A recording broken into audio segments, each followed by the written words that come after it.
Kita takkan jumpa satu ilmu orang Arab melembutkan besi. Tak ada. Bani Israel tak ada.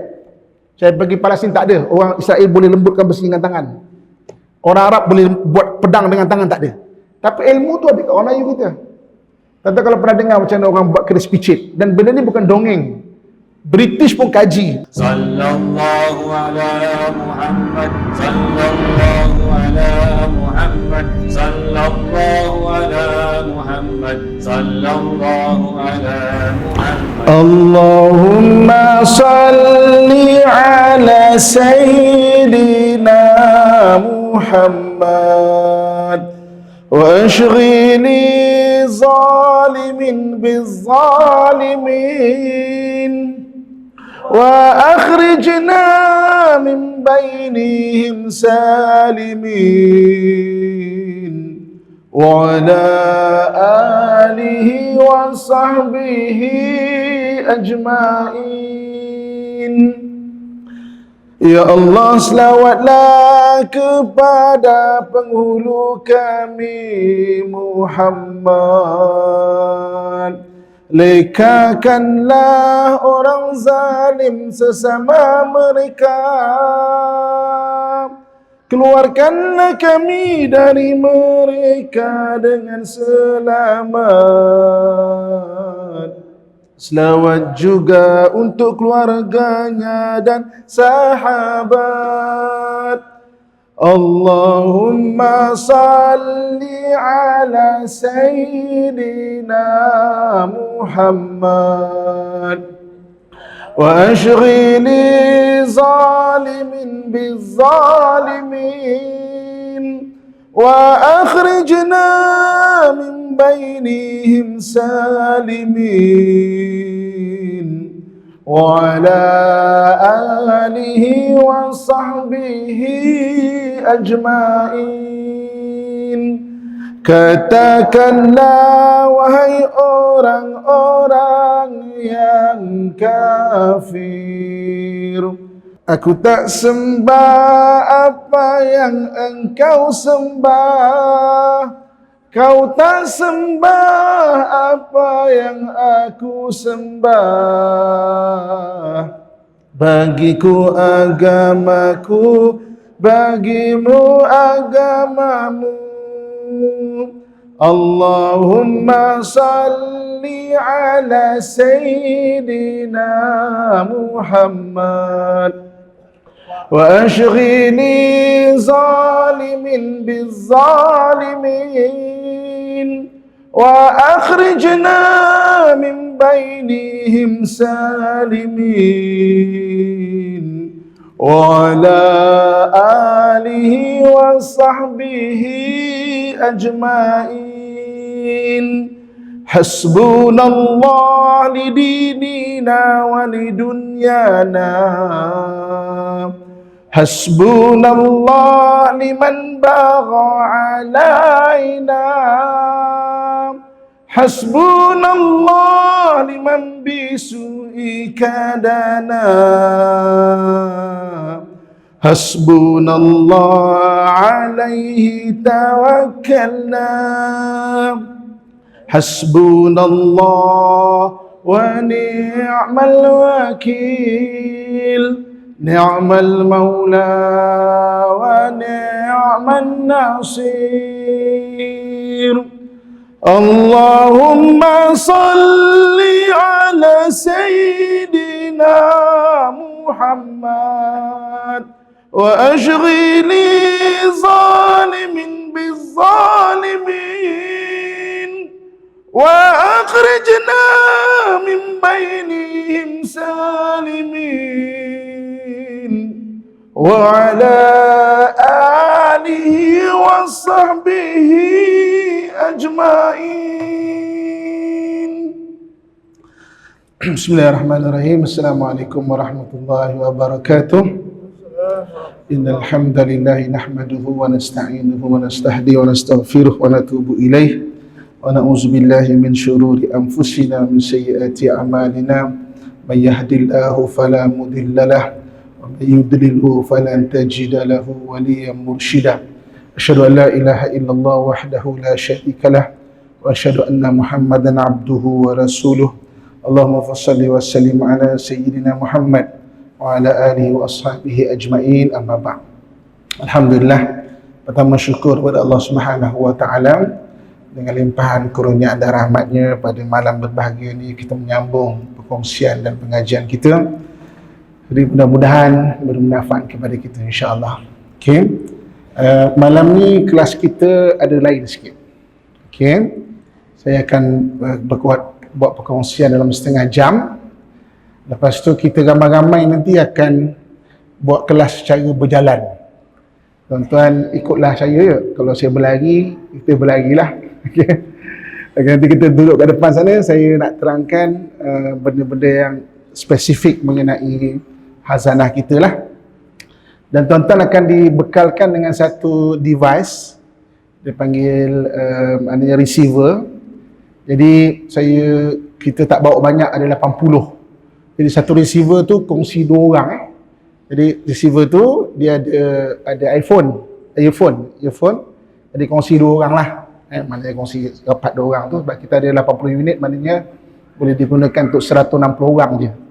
Jadi tapi saya tengok kita ni dekat 1000 orang ni, dia tak cukup Maksudnya kongsi-kongsilah sama-sama nanti ya.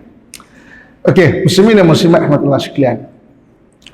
Okey, pertama sekali saya nak kongsikan mengenai umat Islam. Okey, tajuk malam ni mengenai umat Islam Okey, Allah Subhanahu wa taala menurunkan maknanya wahyu kepada para nabi. Jadi wahyu kepada para nabi ini bermula dengan Nabi Adam sampailah Nabi kita Muhammad sallallahu alaihi wasallam. Bilangan rasul itu 124,000 orang, daripadanya 313 dilantik menjadi rasul. Apa beza nabi dan rasul? Beza dia, nabi dapat wahyu tak wajib sampaikan. Rasul dia wajib sampaikan. Suka ke tak suka ke dia kena sampaikan. Tuan-tuan boleh bayangkan tak daripada sudut kemanusiaan betapa susahnya Nabi nak cerita mengenai Isra Mi'raj 1400 tahun dulu. Boleh bayang tak Kita tak usah cerita lama lah Katakan kita hidup pada tahun 1950-an Katakan kita ni 1950-an. Saya mengajar dan saya kata, tuan-tuan, pagi tadi saya serapan dekat Bangkok. Ini contoh je tau, saya ada je kat Shah Alam ni contoh je Saya serapan dekat Bangkok. Saya makan tengah hari dekat Jakarta. Alhamdulillah petang saya sampai, kita boleh berkuliah.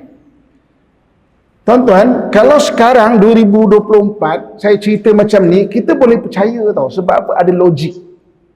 Naik kapal terbang, ada logik. Tak usah panjang, 1950, katakan kita hidup 1950-an pun, akan ramai antara kita yang, ya ke? Walaupun kapal terbang dah wujud waktu tu, tapi untuk orang awam gunakan tak mudah. Bayangkan Nabi SAW nak cerita 1400 tahun lepas perjalanan Isra Mi'raj, ayat surah Isra ayat pertama, Subhanalladzi asra bi'abdihi laylan minal masjidil haram ilal masjidil aqsa alladzi barakna hawlah linuriyahu min ayatina. Nabi kena sampaikan yang langsung tak ada logik. Selaku kemanusiaan, kita boleh rasa tak susahnya Nabi? Susah tuan-tuan. Confirm kena gelak, confirm kena ketawakan, confirm kena kata berhalusinasi, confirm. Sebab tu Nabi di antara tuduhan dia orang gila. Ni Muhammad lepas kematian isterinya Khadijah berhalusinasi. Macam kalau bahasa modennya lah, mana berkhayal. Benda tak logik. Tapi sebab dia Rasul, dia wajib sampaikan. Jadi itu Nabi dan juga Rasul. Jadi Nabi berakhir dengan akhir sekali Nabi SAW, Nabi Khatamul Anbiya, penutup para Nabi, para Rasul. Jadi Al-Anbiya risalatuhum wahidah. Nabi-Nabi ini risalahnya satu, iaitu mengesakan Allah Subhanahu Wa Taala. Iaitu Allah Subhanahu Wa Taala esa satu. Qul huwallahu ahad. Katakan huwallah, dialah Allah yang esa, ahad. Allahus samad. Allah tempat maknanya menjadi rujukan keperluan segala hajat. Okey. Jadi maka Nabi SAW pun menyampaikan dakwah bermula daripada Mekah pergi ke Madinah. Jadi zaman Nabi SAW, Nabi lahir 570 Masihi, dapat wahyu 610 Masihi. 610 Masihi. Apa yang ada kat dunia ni? Dunia ni ada dua kerajaan besar. Satu Rom, satu lagi Parsi. Dua kerajaan besar. Dan dua laluan besar dunia, iaitu laluan sutera dan laluan rempah. Ini dua laluan besar dunia dan dua kerajaan besar dunia, Rom dan juga Parsi. Belah-belah kita di tanah air kita kan, Nusantara ni dia ada dua tanah, satu tanah Melayu, satu tanah Jawa, Malay Archipelago dan juga Java Archipelago. Jadi tanah Melayu lagi besar, Sumatera tu semua tanah Melayu, semenanjung tanah Melayu sampai ke Champa dan kepulauan-kepulauan Melayu, Sulawesi, Bugis, Kalimantan dan juga kepulauan-kepulauan Filipina. Itu semua adalah Malay Archipelago. Jawa Archipelago ni daripada Jakarta sekarang ke bawah dan kepulauan-kepulauan Jawa, Madura, Bali dan sebagainya. Okey. Jadi maknanya dekat Nusantara kita ni orang di tanah Melayu yang ada asas kerajaan dulu, iaitu Sriwijaya. Sriwijaya asas kerajaan Melayu dulu lah. Maknanya sekitar lepas zaman sahabat tu baru wujudnya sebuah kerajaan besar Sriwijaya. Kemudian kerajaan Jawa pula iaitu Majapahit. Okey. Pendekkan cerita, Rasulullah wafat, maka para sahabat berjaya mengislamkan iaitu Rom dan juga Parsi. Parsi berjaya diislamkan, sebahagian besar tanah Rom berjaya diislamkan. 60% tanah Rom berjaya diislamkan. Okey. Dan dua laluan besar berjaya diislamkan, laluan rempah dan laluan sutera. Laluan sutera daripada Zi'an pergi ke Afghanistan, Bukhara, Samarkand, Khiva, Sentral Asia, pecah pada dua, Rom dan juga Parsi. Kalau laluan rempah ni, kalau sekarang Guangzhou melalui semenanjung tanah Melayu ni, okey, tanah Melayu pergi ke Goa, India, pecah pada dua, Rom dan juga Parsi. Kalau perjalanan sahabat-sahabat dulu nak mengislamkan ataupun pedagang-pedagang tu, dia ada dua pilihan. Kalau dia nak pakai kapal yang sama, dia akan turun ke bawah sampai ke maknanya kalau sekarang Singapura lah, naik atas mau pergi ke Goa ataupun India lain.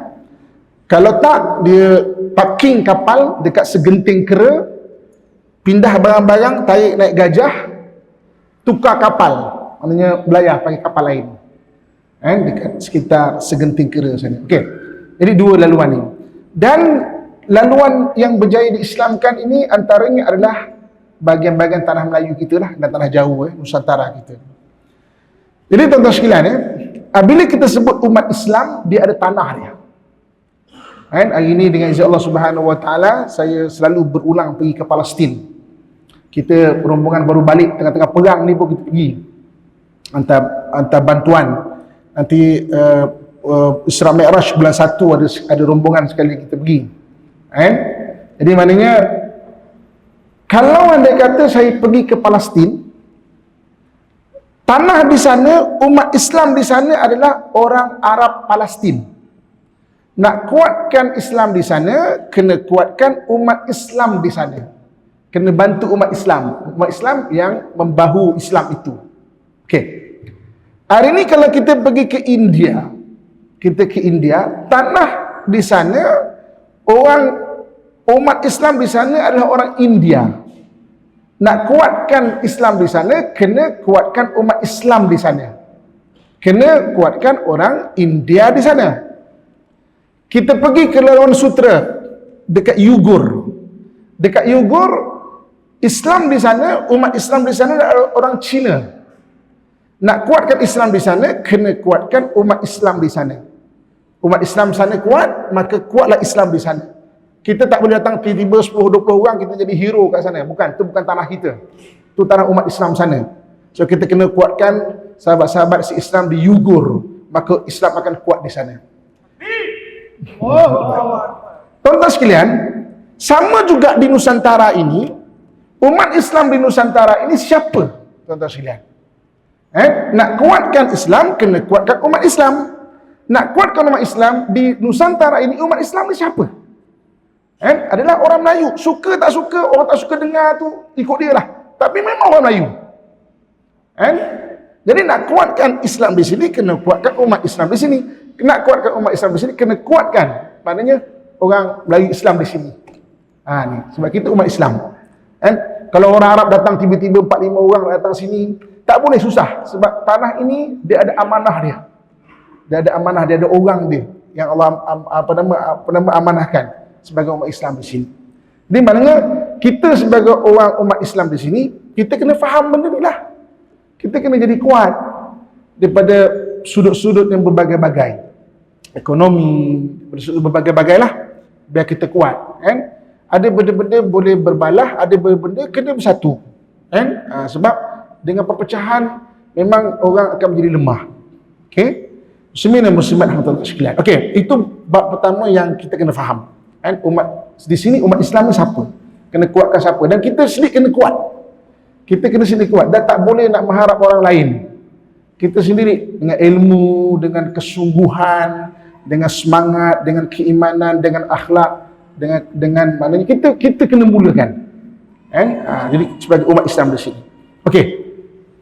Kemudian tentang muslimin muslimat sekalian, saya nak cerita mengenai, kalau lebih spesifik lagi, umat Islam di bahagian Nusantara ni orang Melayu dan suku-suku Melayu lah. Maknanya kalau beli archipelago tu suku-suku Melayu lah. Banjar di Kalimantan, Bugis di Sulawesi, begitu juga orang Moro di selatan Filipina, orang Patani, orang Aceh, itu semua adalah kepulauan-kepulauan Melayu. Dan orang Jawa dia ada suku-suku jugalah yang kecil-kecil, dia panggil Java Archipelago. Jadi maknanya tuan-tuan sekalian, kita berfokus kepada maknanya bila umat Islam, orang Melayu di sini, kenapa British ataupun penjajah tak berjaya nak mengkafirkan kita di sini lah. Jadi tuan-tuan sekalian, antaranya adalah kita masih ada jati diri. Jati diri tak hilang. Semenjak Melaka Tombang 1511, jati diri tidak hilang. Untuk faham mengenai jati diri ni, saya nak bagi satu contoh lagi. Tuan-tuan sekalian, orang Yahudi, dia tidak ada negara sejak beribu tahun. Beribu tahun. Daripada maknanya kekalahan lah nak ceritanya. Kekalahan dia ditawan oleh Nabucodonosor. Nabucodonosor ni 586 sebelum Masihi, 586 sebelum Masihi tawan Baitul Maqdis. Maknanya habiskan kerajaan, maknanya orang beriman daripada Bani Israel waktu itulah. Okey, di sana tu. Dia tidak ada negeri, dia dihalau dari satu tempat ke satu tempat. Kemudian Nabucodonosor tawan dia, jadikan hamba di sana. Kemudian Cyrus the Great. Cyrus the Great, ada pendapat Cyrus the Great ni adalah Zulkarnain 500 tahun sebelum Masihi. Dia bebaskan, bersepah-sepah lagi. Kemudian ketika zaman Nabi Isa, adalah dia berjaya tubuhkan negeri dia sikit. Kemudian dia diserang oleh Rom pada tahun 70 Masihi. Iaitu Panglima Titus daripada Rom, hapuskan. Tuan-tuan sekalian, saya kan perhati kalau pergi sana tu, bahasa tak hilang, tulisan tak hilang, pegangan agama bagi dia Judaism tak hilang. Bila ada peluang buat negara, wujud negara balik. Dengan cara apa, itu kita boleh bahas lah. Tapi mana wujudnya? Tak hilang. Sebab apa? Ada jati diri, beberapa jati diri dia tu. Kita malam ni taklah nak cerita jati diri Israel. Kita nak cerita jati diri orang Melayu kita. Nak ceritanya kenapa satu bangsa tu tak hilang? Sebab ada jati diri dia. Jadi jati diri bangsa Melayu umat Islam ni paling kurang ada 16. Tuan-tuan salinkan. Kita akan bahas pelan-pelan di sini. Paling kurang ada 16. Kita bahagikan kepada 4 warna. Okey. Paling kurang ada 16 jati diri. Okey. Kluster nak senampang kita kluster ataupun bahagian warna merah. Ada 4. Okey. Apa jati diri warna merah? Iaitu yang pertama adalah persenjataan. Persenjataan. Orang Melayu dah ada senjata dia. Kaedah membuat senjata ada identiti dia. Ada yang tidak, maknanya dikongsi dia punya teknologi dengan bangsa lain. Kalau senjata pendek, keris. Kalau senjata panjang, dia dipanggil sundang. Orang Melayu kita banyak pedang.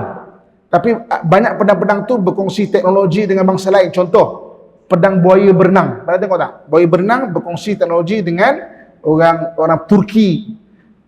Pedang cinangkas, orang India pun macam tu juga lebih kurang. Okey. Tapi sundang memang jati diri orang Melayu. Keris jati diri orang Melayu. Kita tak jumpa keris ada kat, maknanya orang Jepun pakai ke, orang India pakai ke, tak. Memang jati diri kita.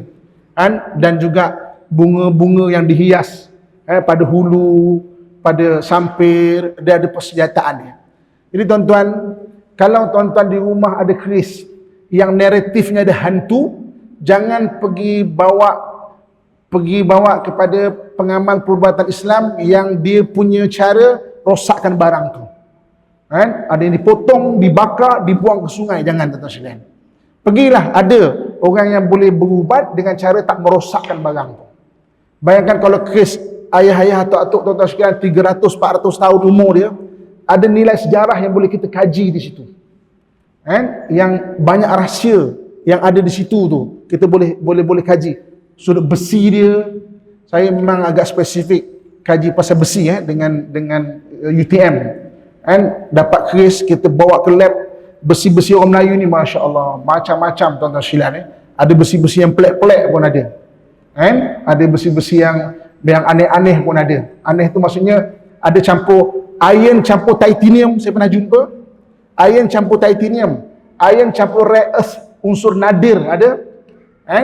Iron campur, iron tu besi maknanya iron tu besi, atau ferrum campur nickel, ferrum campur apa lagi? Paling kurang 4-5 jenis besi dalam satu keris tu. Paling kurang. Sebab tu kalau maknanya mengenai hantuah, okay, ada perbahasan antara tu wujud tak wujud, tapi kalau catatan dia keris dia 21 jenis besi. Nanti saya akan tunjukkan maknanya besi-besi yang mungkin dibuat bahan-bahan keris. Nanti kita berjalan nanti kita keluar nanti kita tengok tu. Ni. Jadi jati diri pertama dan plaster merah, persenjataan. Yang kedua, seni mempertahankan diri ataupun silat lah kita panggil. Silat maknanya dia ada jati diri dia. Okey. Maknanya dia ada gerakan dia. Gerakan dia takkan sama dengan gerakan Kalaripayat yang asal daripada India, takkan sama dengan kungfu yang asal daripada negeri China, takkan sama. Dia ada gerakan dia. Jadi maknanya kalau kita tengok silat-silat Melayu semua, lebih kurang dia ada kesamaan dia. Adalah sikit buah bunga dan lain, tapi umumnya gerakan lain. Orang tengok ni silat macam tomong ni lah, takkan sama dengan Melayu. Sebab dia adalah maknanya belah-belah Thailand sana tu punya apa nama? Seni bela diri. Okay? Yang ketiga, seni bela dalam kluster merah ni iaitu pengangkutan kapal. Kenapa merah? Merah ni lambang keberanian kan. Orang Melayu kita ni memang belayar, tuan-tuan sekalian. Saya buat kajian antaranya orang Melayu ni dia bertebaran, dia sampai ke Madagaskar sana. Madagaskar, saya pernah cerita dalam kuliah saya. Tuan-tuan nanti search orang Merina. Orang Merina tu orang Melayu, berdarah Melayu yang ada di Madagaskar sana tuan. Muka macam kita. Saya kena tahan dekat airport sebab dia ingat saya Merina. Kau tunjuk kau punya duit, berapa kau nak bawa keluar. Dia ingat saya orang Merina, nak bawa keluar duit. Saya kata, aku orang luar, aku orang Malaysia, ni pasport Malaysia. Oh, okay, sorry. Dia ingat saya orang Madagaskar, tuan-tuan. Orang Merina, nanti tuan-tuan search orang Merina. Kapal-kapal yang digunakan di Merina sana, sampan-sampan, perahu-perahu yang kat Malaysia, kat tanah Melayu kita tak digunakan. Perahu yang ada macam kepak tu. Maknanya walaupun kecil, dia takkan terbalik, tuan-tuan sekalian. Pernah tengok tak? Cuba nanti search perahu-perahu tradisional orang Melayu kita yang macam ada kepak tu. Di sana masih digunakan lagi, dipakai lagi. Orang kita sana tu. Sampai ke Madagaskar, sampai ke mana-mana tu. Kita memang terkenal dengan orang belayar. Dan yang keempat, jati diri orang Melayu ini yang bagian kluster merah iaitu ilmu-ilmu hikmah. Ilmu hikmah ni ilmu maknanya yang pelik-pelik lah kita nak cerita. Tapi kalau istilah orang ni ilmu aliran putih lah. Ilmu aliran hitam ni sihir. Ada juga yang pelik-pelik ni, tapi sihir. Ada orang berkata, kalaulah dia kata apa benda-benda pelik-pelik ni ada kat tanah Melayu kita, kenapa dekat negara Arab tak ada?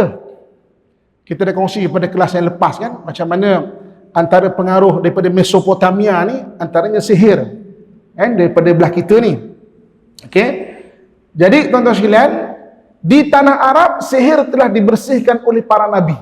Berbanyak nabi diutus di sana. Di sebelah kita ni siapa membersihkan sihir? Tak ada nabi ke sini ni yang membersihkan sihir. Sebab itu ketika pendakwah mengislamkan tanah Melayu dah banyak kerajaan Islam, perjuangan seterusnya mengislamkan tanah Jawa sebelum Wali Songo tu 9 orang, ada 9 orang pendakwah awal. Tuan-tuan cek balik kita punya kuliah yang lepas, saya sebut nama-nama dia mengikut babat maknanya kerajaan Demak. 9 yang awal antaranya adalah Syekh Shubakir. Salin nama ni search kan, untuk menambahkan pengetahuan kita. Syekh Shubakir ni dia memerangi sihir kan, sebab sihir masih kuat kat sini. Lawan sihir tentulah ilmu-ilmu yang macam tu juga. Sebab tu ilmu-ilmu hikmah ni wujud di sini.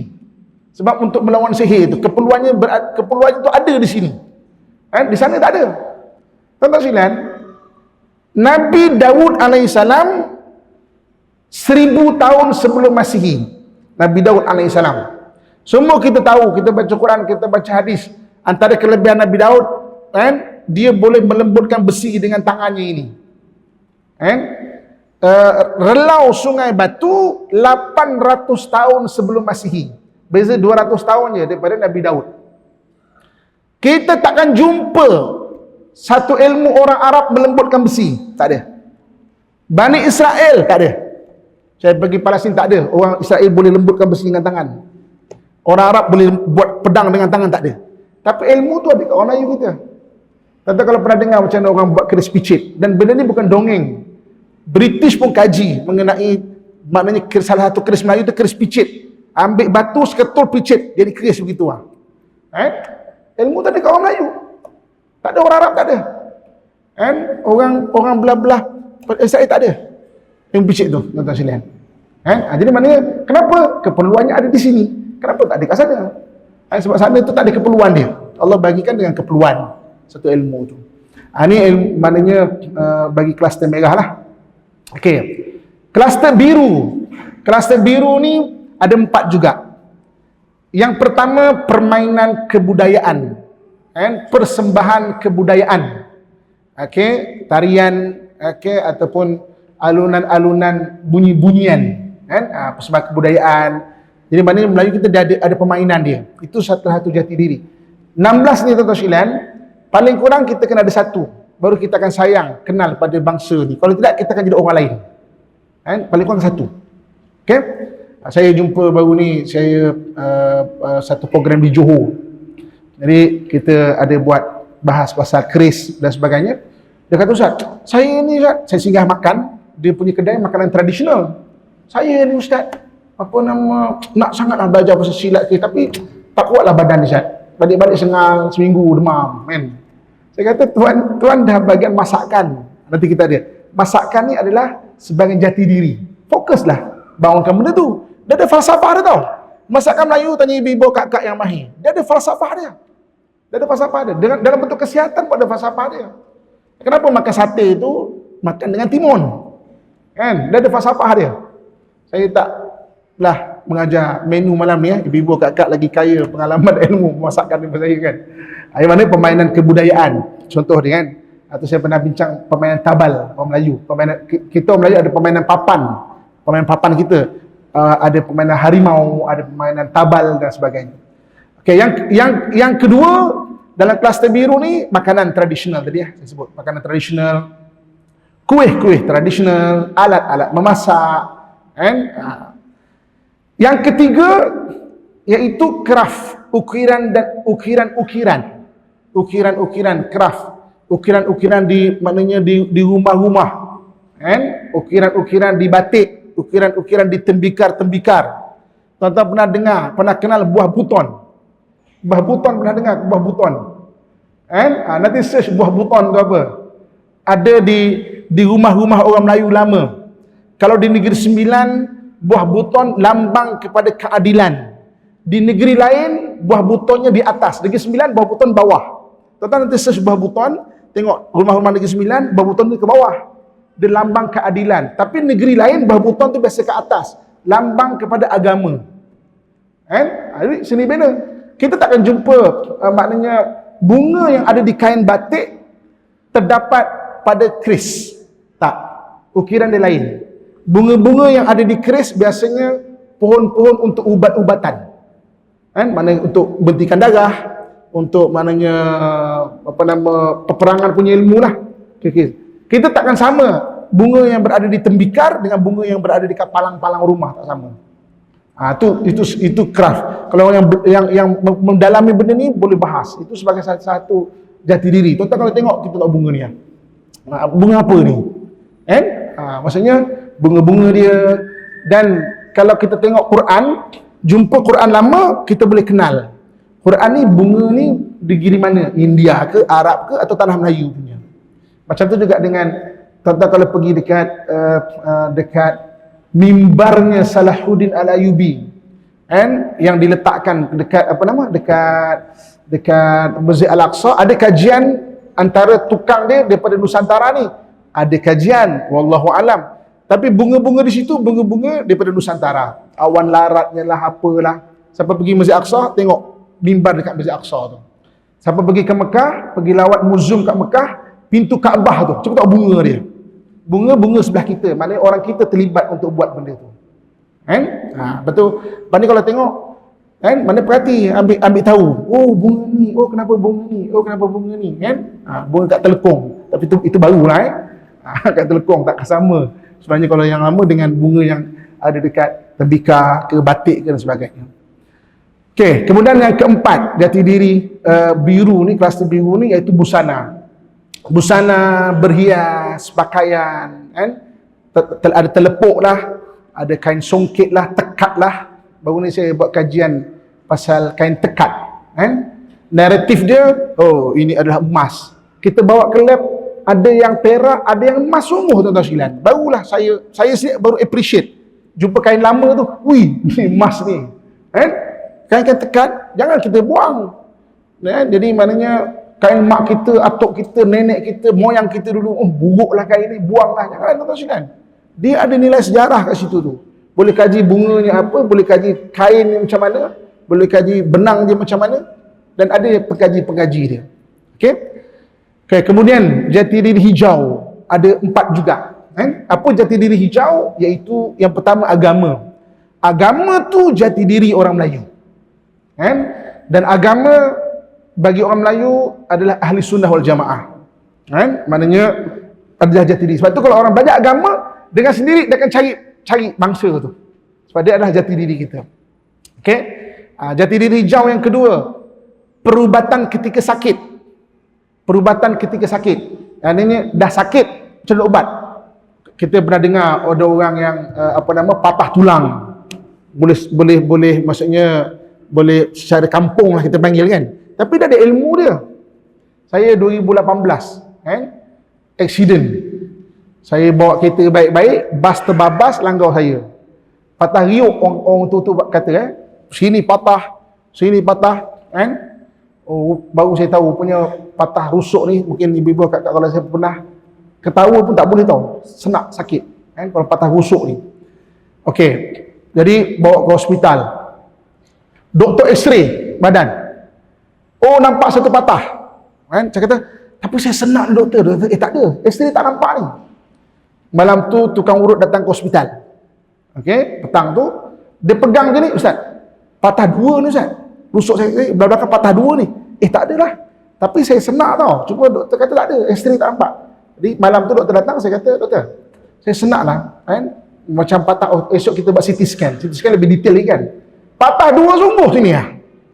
Dia pegang macam ni, patah dua ni Ustaz. Macam mana boleh tahu macam mana boleh tahu?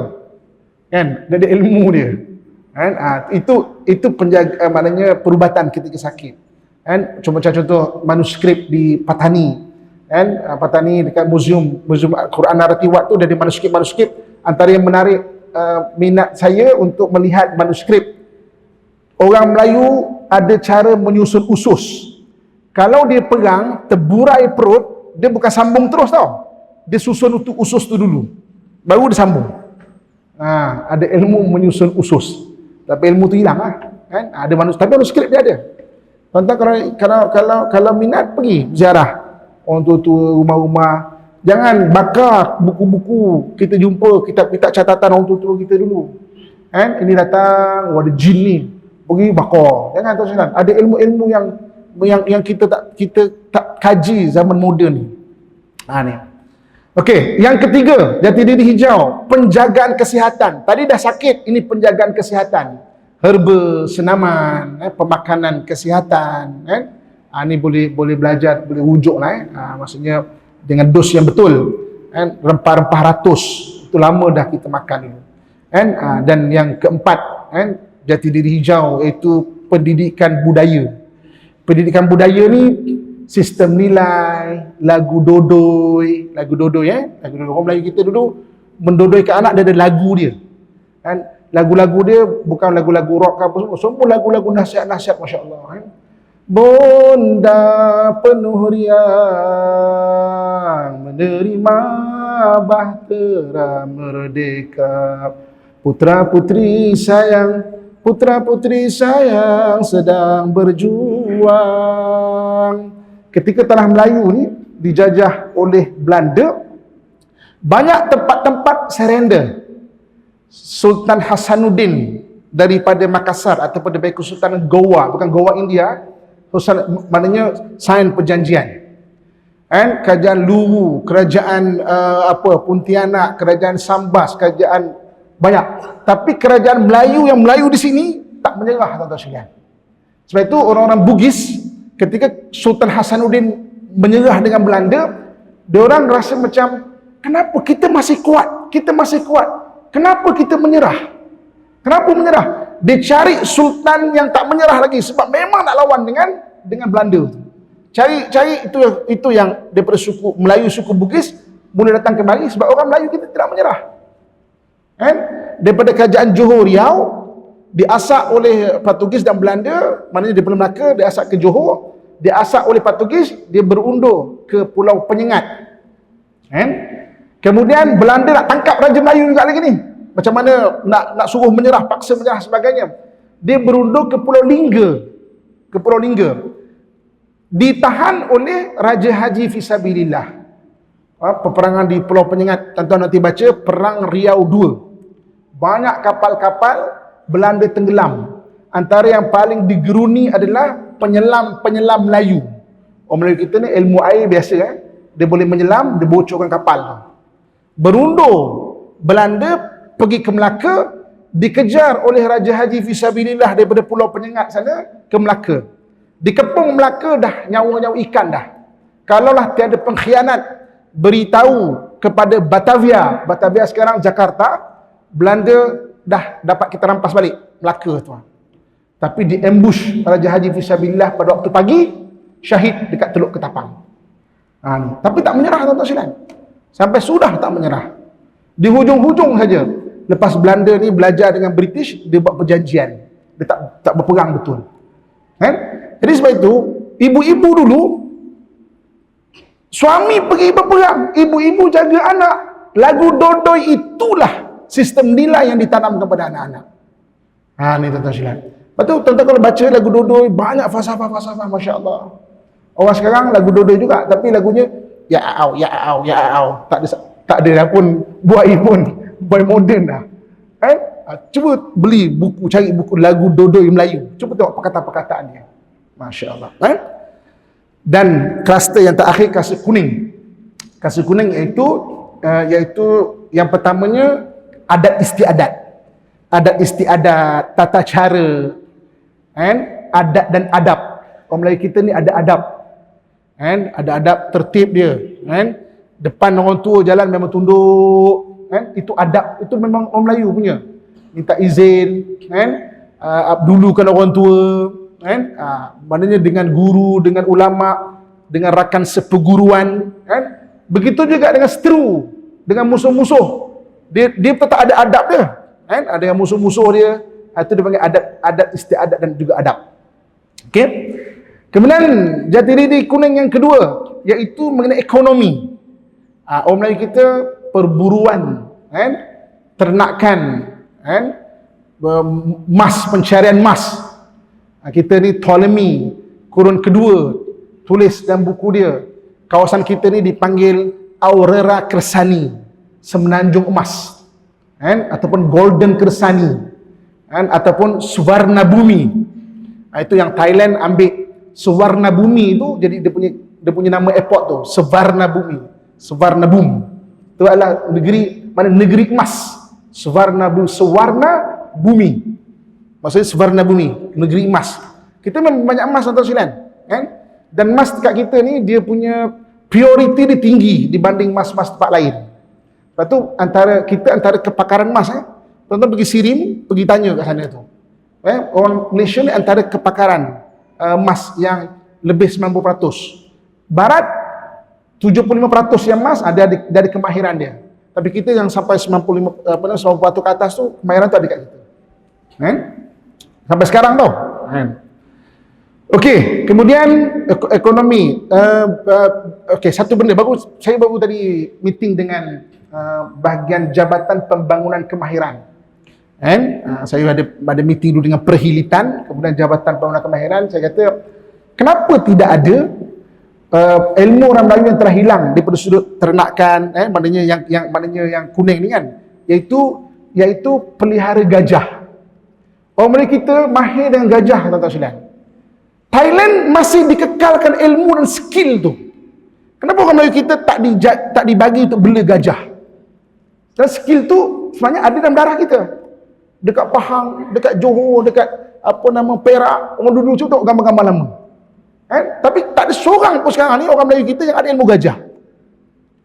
Tapi rupanya dekat Jabatan Pembangunan Kemahiran ada SKM jaga gajah. Oh, baru saya tahu SKM tu Sijil Kemahiran Malaysia. Bagus ni saya kata. Kenapa tak diwar-warkan? Dia kata cuma ustaz masalah dia bertindih banyak jabatan. Maknanya Perhilitan dengan Jabatan Hutan, dengan jabatan ni. Jadi akhirnya khusus tu tak boleh nak dibuat. Tapi sayanglah cerita dia. Sebab ilmu tu ilmu orang Melayu kita. Orang Melayu kita kan suka membela kan, sekarang tengok apa. Bela apalah tikus lah pun dibela je, ular pun dibela je. Tapi ada banyak binatang-binatang yang dulu kita tu ada skill ataupun ilmu. Okey. Kemudian yang ketiga, yang kuning ni iaitu seni pertukangan. Logam, perak, besi, tembaga, suasa, emas, pertukangan kayu, ni, maksudnya kita tadi yang kuning lah kita panggil, teliti. Okey. Dan yang terakhir, bagi jati diri yang ke-16 ataupun yang keempat dalam yang kuning tu, iaitu penulisan dan bahasa dan juga falsafah-falsafah, penulisan, tulisan orang Melayu, bahasa. Kita ada batu bersurat, kita ada pantun, macam mana nak kenal kayu kalau diasap belaknya tersusun, macam mana nak kenal Melayu kalau bercakap bahasanya berpantun, pucuk pauh delima batu, anak sembilang di tapak tangan, biar jauh beribu batu, di mata hilang, di hati jangan. Kan sedap tu orang Melayu kan, bahasa dia tu. Apa guna pergi ke Bendang kalau tidak menanam padi? Apa guna keris di pinggang kalau takut pada bini? Kan ada falsafah dia tu dalam berpantun, dalam berbahasa tu. Ada falsafah dia. Tuan-tuan sekalian. Jadi ini adalah 16 jati diri orang Melayu paling kurang. Jadi paling kurang anak-anak kita ni kena ada satu. Jadi barulah dia ada rasa sayang kepada umat Islam yang berada di sini. Bila dia faham umat Islam berada di sini, dia akan panjangkan kepada umat Islam yang di tempat-tempat lain. Sebab tanah ini dia ada amanah dia. And bagi kita, umat Islam kita adalah, maknanya kita lah sebagai orang Melayu itu, sebagai umat Islam di sini. Okey. Jadi saya nak ajak kita berjalan, okey, di luar sana tu. Tapi hari ni saya tak jangka pula ke maknanya ramai pula hari ni ya. Okey. So kita boleh bergerak. Saya ingat orang perempuan kanan dan kiri daripada tangga tu, yang lelaki ke bawah semua. Nanti anak buah saya akan tolong bagi kita satu dia panggil receiver lah. Maknanya untuk kita dengar apa penerangan saya. Taklah saya bercakap kan, terjerit-jerit yang belakang, tak dengar Ustaz, tak dengar Ustaz, jerit-jerit gitu kan. Daripada mikrofon ni tak tahu dengar kat luar ke tak kan. Jadi maksudnya at least semua boleh dengar, semua bermanfaat. Okey, tadi saya ada pesan pada Ustaz Zul untuk pesan kepada kita untuk bawakan pelekat, ada tak? Hari ni saya nak cerita mengenai camp pelekat tu, saya nak tunjuk kan. Camp pelekat orang Melayu ni, dia ada 7 kegunaan dia. 7 kegunaan dia tuan-tuan sekalian. Kan? Yang pertama sebagai selendang macam ni. Kan? Kalau orang perempuan dah pakai tudung, dia buat tutup kepala dia tu. Kan? Kalau mungkin panas ke apa ke, peluh ke kan. Okey. Yang kedua buat alas. Alas sembayang ke, alas nak makan ke. Dulu kalau kat Bendang kan, alas untuk makan ke, sembayang ke, nak tidur ke, untuk buat alas. Okey. Yang ketiga buat bungkusan. Kan? Jadi kalau kita merajuk, ini antara benda yang boleh kita buat bungkus baju, kan? Okey. Dia buat bungkusan makanan ataupun kita selendang macam ini, ada boleh bawa benda. Kan? Maknanya untuk bungkusan, untuk bawa benda. Kalau ibu-ibu kakak yang biasa bawa anak lah. Kalau cara lama kan, sekarang ni dah macam-macam punya teknologi. Ada beg lah. Dulu orang pakai ni je untuk bawa anak tu, gendong anak tu. Kan? Untuk gendong anak tu kan, pakai ni je. Okey. Yang keempat semutar. Semutar ni serban lah. Serban. Ini saya akan ajar macam mana nak pakai serban. Bagi abang-abang, ayah-ayah lah kan. Akak-akak jangan pakai semutar pula. Dia pakai selendang macam tu. Okey. Yang kelima, dia menjadi senjata. Dia beri senjata ni. Inilah sampai sekarang kalau kita bawa senjata ni tak digazetkan sebagai senjata. Kan? Kalau tuan-tuan buat keris, dia ada senjata berjadual dia panggil okey. Jadi ini boleh. Jadi kalau tuan-tuan pergi balik kampung kan, gelap-gelap seorang-seorang, bawa. Bukan saja untuk sembahyang, dia boleh jadi senjata. Jadi mungkin saya boleh kita kongsi untuk kebaikan kita bersama ni.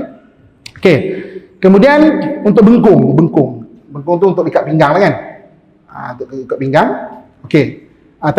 Tadi saya dah terredundant.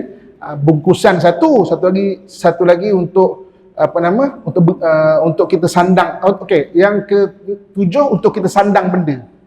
Kita bawa biasanya kalau bawa pedang ke senjata ke dulu untuk sandang kat belakangnya.